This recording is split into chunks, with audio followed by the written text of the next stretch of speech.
Family, what's going on? Happy Monday. It's been a minute, y'all. It's been a minute. How's everything going? So it's been a while since I've done Mood Mondays, and I have so missed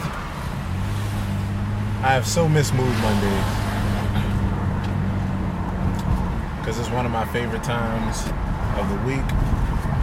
Get my camera straight. Mood Monday is one of my favorite times of the week, if y'all didn't know already. And so it's been a while since I've been on here. A lot of life happening. A lot of life.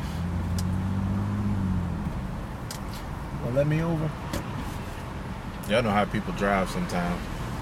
Brian, what's up, buddy? Hope all is well. So what's up, everybody? Mood Monday. Just want to catch up on a few things, see how you doing, rap for a few.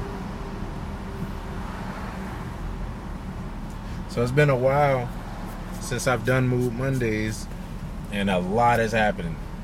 Brian, what's up with you, bro? A lot has happened. So let me start off with what's about to happen. And this is at the end of this week, Friday, August 9th. We are having the Herbie Hancock and Chick Corea tribute. So hopefully you guys in the area will be interested in coming through. This coming Friday, we're at Ondi Music, which is 409 Charles Street. And we'll be there doing our Chick Corea and Herbie Hancock tribute. Those of you all that are familiar with both of those artists, I know everybody at this point should be familiar with Herbie Hancock. If you're not, it's really more like, what planet are you on? What's up, sister? Kara, how you doing? How's that little one doing? It doesn't take long before they grow up fast. Keep your eyes on her. Before you know it, she's gonna be walking and talking and getting into everything she can. I think you had a girl. You had a girl, right? Make sure I didn't just call her out of her gender. So, this coming Friday, we got the tribute, and I'm really excited. I'll be joined by the whole Fruition crew, except for, of course, Ama. Those of you all that know, Ama is in Florida, enjoying herself until further notice. But the rest of the crew will be there. So it'll be myself, it'll be Charles Wilson on drums, Anthony Blue Jenkins, our bass player. We got Micah Smith that'll be on vocals, Craig Alston on sax, and Clarence Ward on trumpet. Dr. Barry, how's it going? Marcus Johnson, thanks for hanging out, bro. It's an honor to have you on.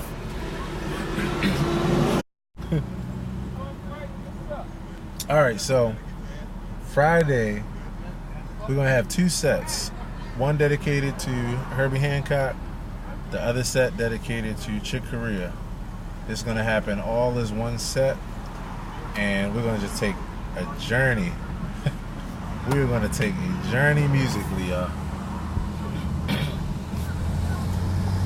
So I'll give the spoiler of the first song and the last song. Everything else in the middle you have to take a guess at. Let me make sure I can see y'all comments if you start dropping comments about what I'm saying. So the first tune, we're going to open up with Watermelon Man. We're going to open up with Watermelon Man, and going to have a pretty cool treat, which I won't let the cat out the bag. I'll leave that for a definite surprise. And then the last song, we're going to end off on Chick Corea, Spain.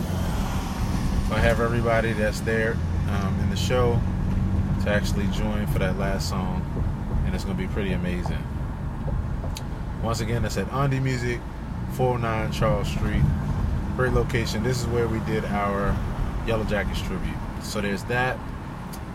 This Thursday and every Thursday, I'm in DC, so I play for two main groups at this time. Excuse me. Fruition Experience, of course, which is my own brainchild. And the other group that I play with pretty regularly, and I'm honored to be a group member of, is Clarence Ward III and his concept, That Feel Good.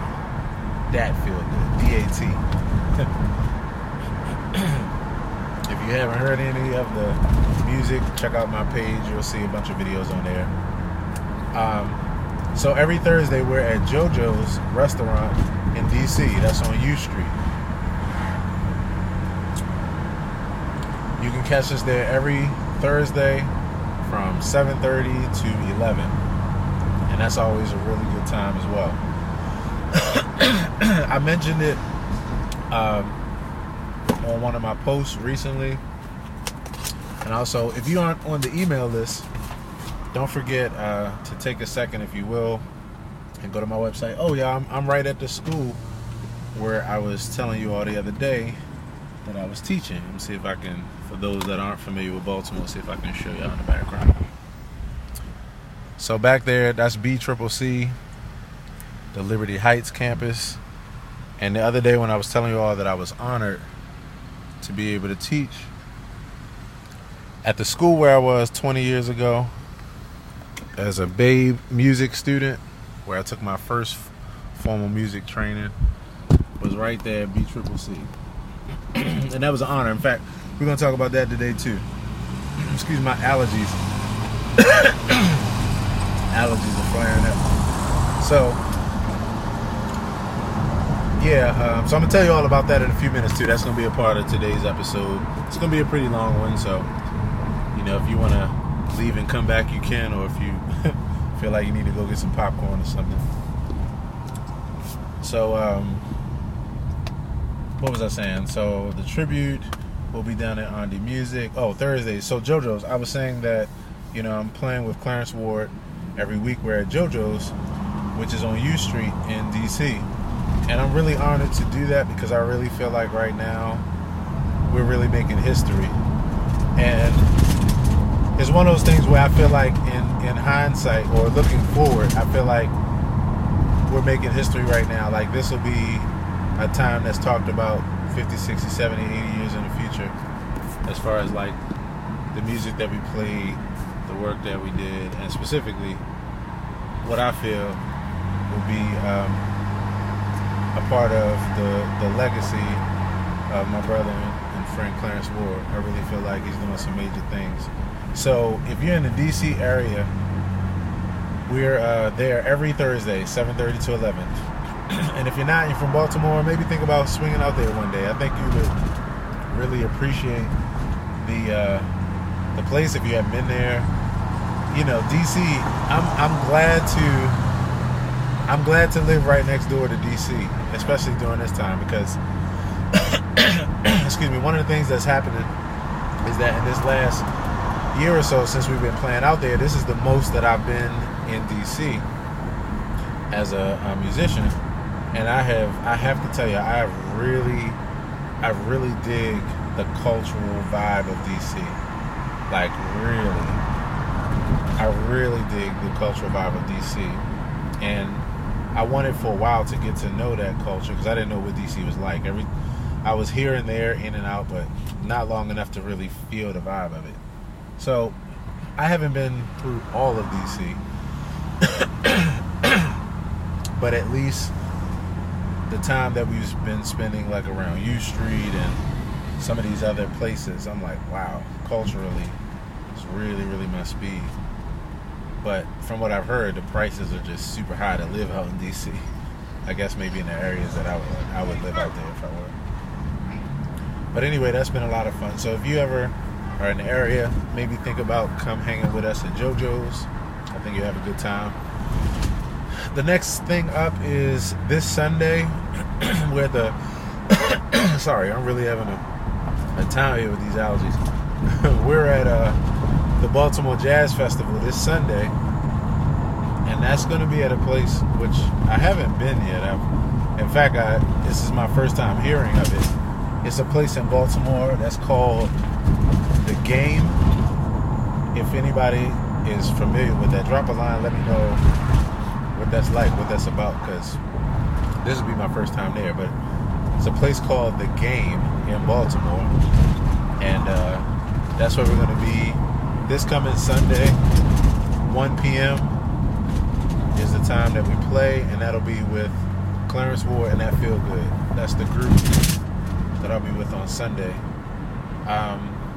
Other than that, I also put out a message today, and I want everybody to take heed and make sure you remember this. Right now, I'm getting ready to enter my solo piano concert season, and so I'm looking for places that would be interested in concerts. I put out a message today for those of you all that attend church. If you have a church that would be interested, those of you all that know what I do, you know how I play and appreciate it. If there's any places that you're a part of or that you know of that would be open to a solo piano concert in the evening, having it there in the afternoon, like on a Sunday, very much open to that. There's a lot that I'm doing right now as a piano artist, amongst a number of other things, and I have two piano projects that are coming out. One which is long overdue, and I'm just finishing a few things on it, which is Key Reflections. And then, hey, what's up, Lindell? Thanks for hanging out. Who else is here? Dr. Barry. One which is it's called Key Reflections, and the other, which is called is a part of my Serenade series. In fact, it'll be volume 2. So I basically have 3 projects, in fact, that's about to come out that you'll be able to stream and download. Now, I'm going to tell you all one thing that I'm going to be saying a lot of, and I want to start talking about it now. For a while, I've been wanting to release more music for a while, but I've been juggling a number of things as well as contemplating a few things. So I have a lot of music that I want to be in your ears and in your library. And one of the things that I was pondering on was how I was going to release the music, whether I was going to make it available for streaming only or for sale only, or both. And so I finally came to a conclusion, and I want to start communicating. So this is me speaking for myself as well as a lot of other artists out there. One of the things that we debate heavily is whether we're going to put our music on streaming services or if we just are going to put them up for sale. And the reason why is because the streaming services have their pros and have their cons. And it's something that all of us as artists face. The pros, which at this point I believe outweigh the cons, the pros is that with the streaming services, your ability to have exposure is much, much, much greater than if you don't allow your music to be streamed. So it's in every artist's interest to have their music exposed to as many people as possible. But the downside of that, the downside to that coin is that we don't make hardly anything per stream. So hey, what's up, James? Thanks for hanging out. Artists make less than, to give you some context, I'm supposed to be turning it here. Artists make less than a penny. This is the other place too. Y'all can't see it, but right behind me is, I'm passing all kinds of landmarks today. This is where I sold my first newspapers as a kid, as a 14-year-old. I'm gonna talk about that too. I'm gonna do a whole episode on that because I want to tell you all about that and just that whole chapter of my life. That was my first job, right on that corner right there, Northern Parkway. So anyway, what I'm getting at is that, as artists, we make less than a penny per stream as far as downloads.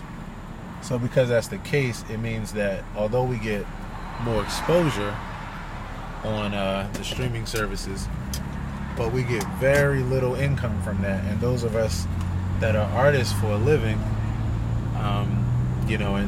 and really that's where we put our time. It's hard, it's impossible. It's not even, I can't say hard. It's impossible to try to actually make a living that way.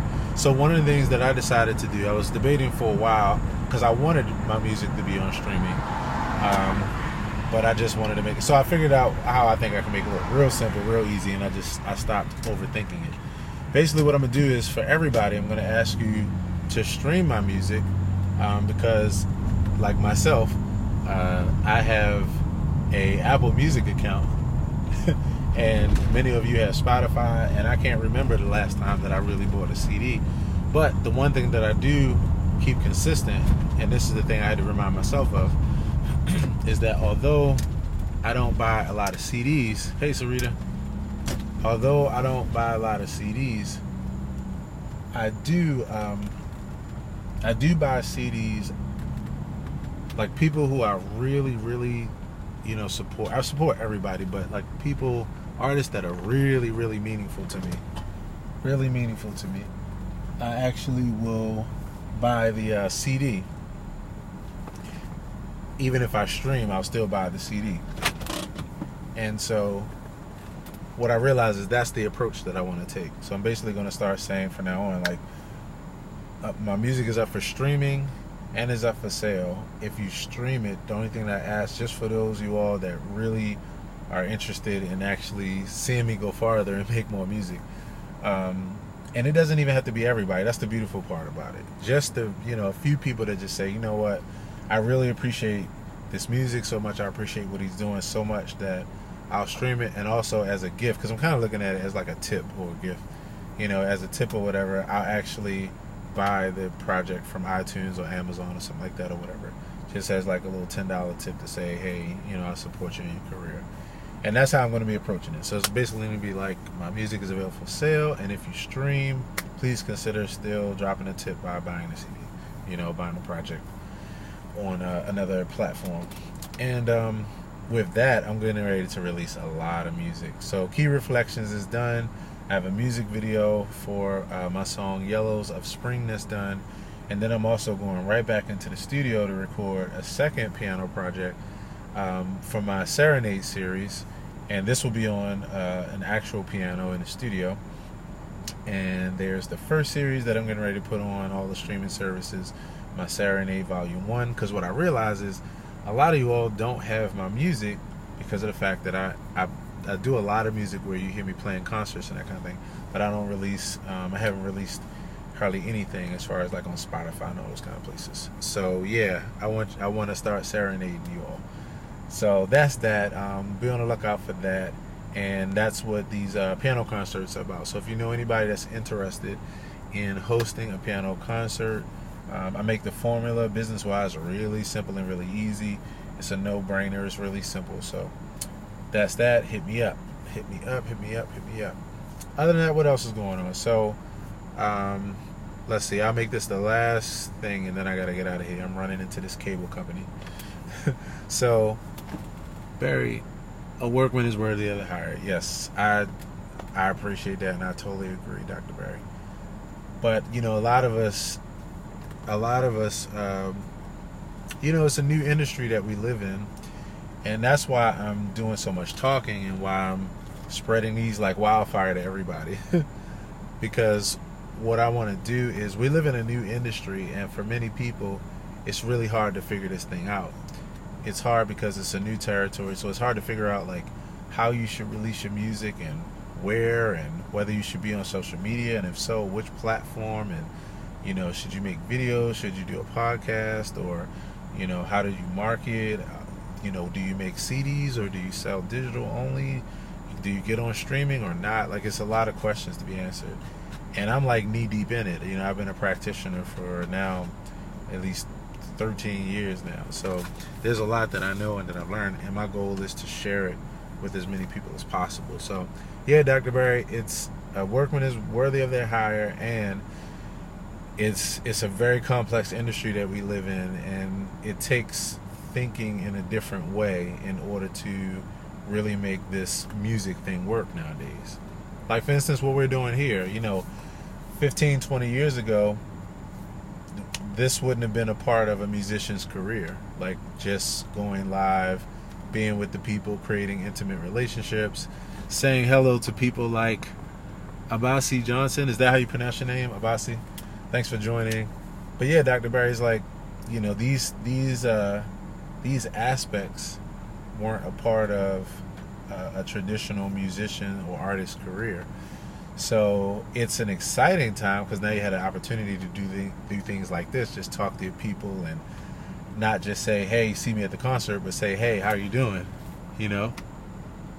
Wow, you've been at it 50 plus years, so you have some stories to tell. Maybe, let me ask you a question. Would you be, and again, this is flowing with the same model, would you be interested in being on my podcast where we just have a phone conversation and I just ask you some questions, about your 50 plus years of experience? Because there's not too many people that can say that, there's not too many people that can say that.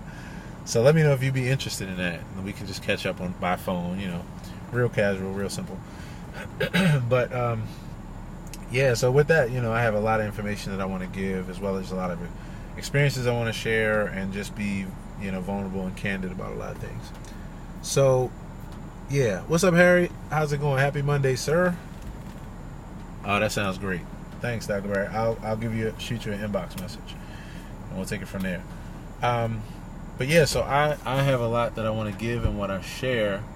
And I was thinking about how I was going to start structuring my music as far as the release of my music. And so now I'm taking it to another level of like not overthinking things, keeping it real simple. So my goal is to start releasing as much music as possible, not worrying about it being super polished and that kind of thing, as long as it's decent and presentable. And to basically just keep that influx so that you all can start having more of my music personally, and not just me, playing online and enjoying that, which I highly appreciate.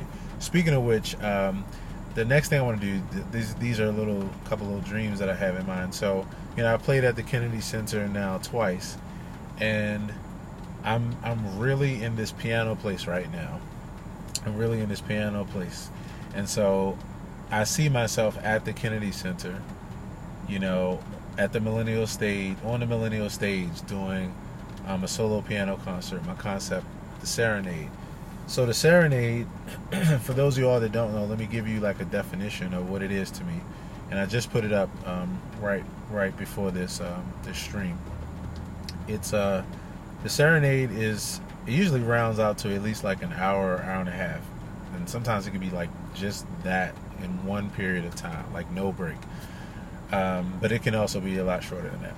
But the Serenade is basically, where I take the listener on a vast musical journey through genres, emotions, moods, textures, all kinds of feelings and that kind of thing, through, just myself, the piano, and, the environment. For a long time, I've actually been doing this prior to me making a concept out of it.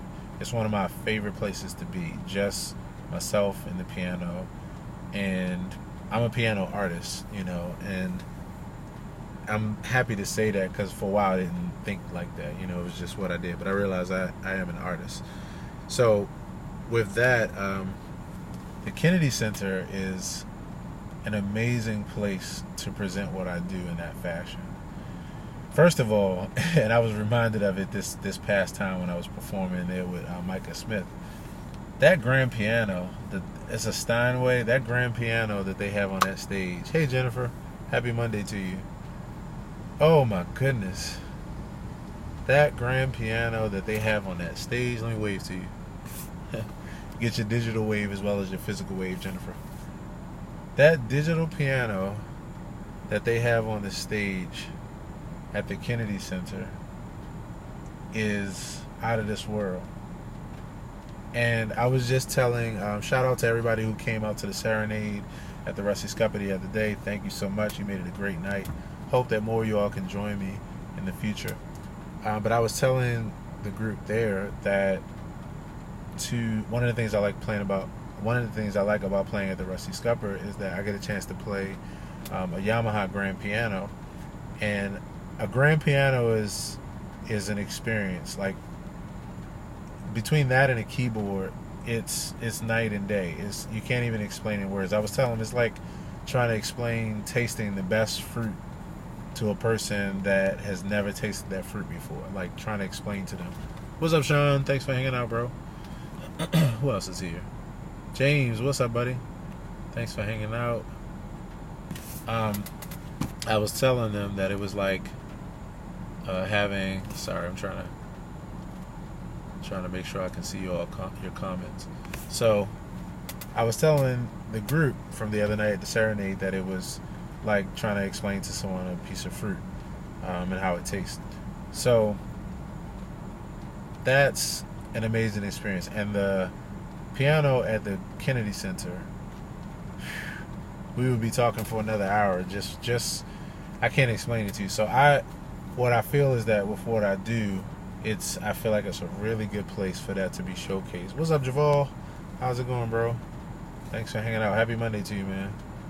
I feel like that's a really good place to do that. So I'm going to be trying to figure that out via connections, via your support, with putting it out there that we want Aaron Hill at the Kennedy Center. Please and thank you. I only ever ask for anything. That's the funny part. But I see it. And every time I see something like that, you know, my mind doesn't stop until it's there. Like, I just really feel like what I bring to the table is just at the right time, and I feel like it would be really appreciated. And because I have so many diverse musical talents, I mean, because I have so much experience in the diverse genres, when I sit down and play, like, I can't do a whole concert where I just play one genre or one style or one sound. Like, I'm a musical mutt, as I say, and I wear that proudly. Thanks a lot, bro. Appreciate you, man. I wear that musical mutt, title proudly. So anyway, Kennedy Center. I'm so there, and I would love your support, by putting it out there as well. So other than that, what else is up? Let's see. What did I miss out? There's always so many things. I need to start writing it down How are you guys doing? Drop me a line. I'm about to go in a couple minutes because I gotta go before this place closes at 6:30. But let me know how you all are doing, because I don't want to just talk to myself. I actually am interested in how your day is going so far. But again, just a recap.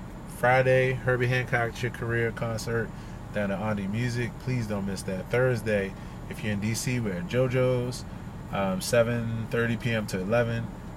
Sunday, we're at the Baltimore Jazz Festival at 1 p.m. That's at The Game in Baltimore. And after that, what else do we have going on? We got a couple other events coming up too. Oh, I got something I won't tell you yet because it's almost final, but in September there's a event at the UB Blake Center with Purple Honey Music and Entertainment that I can't wait to tell you about. It's gonna be the most memorable art exhibit and music experience that I think you will have ever experienced in your life. Like, stay tuned for that. Stay very, very tuned for that. Other than that, like I said, if you know any places that would be interested in having me for a piano concert, please drop a line. What's up, Kurt? Thanks for hanging out, brother. And I think that's about it, y'all. I think that's about it. Look out for some other posts later today. I'm going to be putting up some posts about some shows that I'm watching, that I'm enjoying, that I always share with you all, dealing with philosophy and religion and all that kind of stuff. So look out for that. Look out for this piano project coming out. And so very last thing. So cool, man. Thanks a lot, Javal. Yeah, man. Hey, man, thank you a lot, bro. And your support means a lot, bro. It really, really does. Especially from people that I go way back with. Like stocking caps and waves, bro. So appreciate you, man. Last thing, y'all, and I'm out of here. The experience the other day teaching at BCCC was such a full circle and amazing experience. 20 years ago, I was sitting in that same school, not in that classroom, but right, in that scenario. I'm the student taking my first formal music classes. So to be able to go there and to teach the science, technology, engineering, and music class like incredible. We had a great time. You'll be able to see that probably tonight or tomorrow, because there's a video from that about to call it a concert, from that class, me teaching a class, and I have a vlog too, a 1-minute vlog that's going to show you an overview, and you'll get a chance to see what I did as far as production. It was great. I mean, like, I would be here for the next 20 minutes telling y'all like just how great it was to make that investment, to see the faces of the kids, to see people who were like really excited because I was bringing out something in them that they wanted to do, to like immediately bond and create relationships that are going to be lasting forever, just because like I made an investment in them, like at a particular pivotal point in their life. They were a part of the Rising Senior program, so they're branching out and getting ready to start to shape their lives. And one of the biggest passions that I have right now, out of all of my passions, is that place of like working with the youth in that way, and starting to have an impact on the youth, because they're growing up in a world where I have like some seniority as far as how to flow with it. And that's this environment of social media, technology, also the time period where they can shape their own lives as far as like the type of career that they want to create. They don't have to now be stuck at working at dead-end jobs like our parents or our parents did, but they can now like create a side hustle and through social media be an entrepreneur. And like I have a super passion about helping as many people as possible in that vein. So what's up, Ron? Thanks for hanging out. I got 2 of my high school buddies hanging out, so this is the reunion. I wish we had another Milford reunion, man. I didn't make the first one, and I would love, like, especially now, like I would love to connect with everybody. So anyway, it was a great experience working with the kids, and the video will be out tonight, no later than tomorrow, so you can see the class, so you can see the production that we went through, that I did. I did a remake of, was it LMA Boot Up? That was a lot of fun, especially when it got to the point where it was a mystery first what I was making, and then once it was revealed, like it was a fun experience. I've done this twice at Polytechnical Institute, and now this time down at BCCC, and now I'm kind of in there with the Fort Meade Alliance as what I feel is about to be pretty much like a household name. So Digital Harbor is one of the other places next where the talk had started as far as bringing me there, and then of course back to BCCC, because the teacher and I really had a good connection. So I'm super excited about that, because hey Delandria, now I'm on your subject, Delandria. I'm talking about the school system. I just taught at BCCC the other day, and it was full circle because it was where I started as a formal, but it was where I started my first formal training. And I also just saw you in a video 2 days ago. Not any new videos, I don't want to scare you, but I was going back through the old Ty Tribbett videos, and I'm and it's a whole other thing. I can't even, if I get started with this, I'm gonna stay on this thing, and I gotta run into this place. But like Ty Tribbett's band Soundcheck is legendary, and like okay, first thing was I saw you in the video when they were doing a sound check, and they started getting into this real crazy vibe. It was in a big like auditorium, and the horn section was over to the far stage. I guess when you're looking at the stage, it was to the left. You probably remember what I'm talking about, but I was like, oh, look at Delandria. So it was good to see you in that video. And those old videos are some of the greatest musical moments ever. Like, it's such a pleasure watching Ty and the crew like during that early time when like they were just like, I really want what was it? It was Spanky, Thad, and Paris. At one point they were looking at starting a trio. In fact, they did a couple gigs called Electric Kid, and I so want that to happen again. I really feel like that they're a legendary trio that just has more meat on the bone as far as like the amount of stuff that they could record and do together. They were special. They were a special unit, and all you all were together. So anyway, but we talking about the school system, and yeah, I just wanted to tell you all that experience with the kids at BCCC and how fun it was. So let me run in here, y'all, because I got 10 minutes, and I keep saying I'm gonna go, but I can't help it. It's been a long time. Move Monday. Yeah, I definitely will do that. And I'm glad to be back. I'm gonna do my best to make sure I don't miss any more Mondays, because I totally missed this time just being with the people. So yeah, happy Monday to you all, and I'll see you all later this week at the Herbie concert. Herbie and Chick tribute Friday night on the music, 8 p.m. Be there or be square. So don't be square, just be there. And if you're in DC, I'll see you Thursday night. And Sunday, I'll see you all 1 p.m. at the Baltimore Jazz Festival. Take care, everybody. Have a happy Monday, and I'll see y'all later. Peace.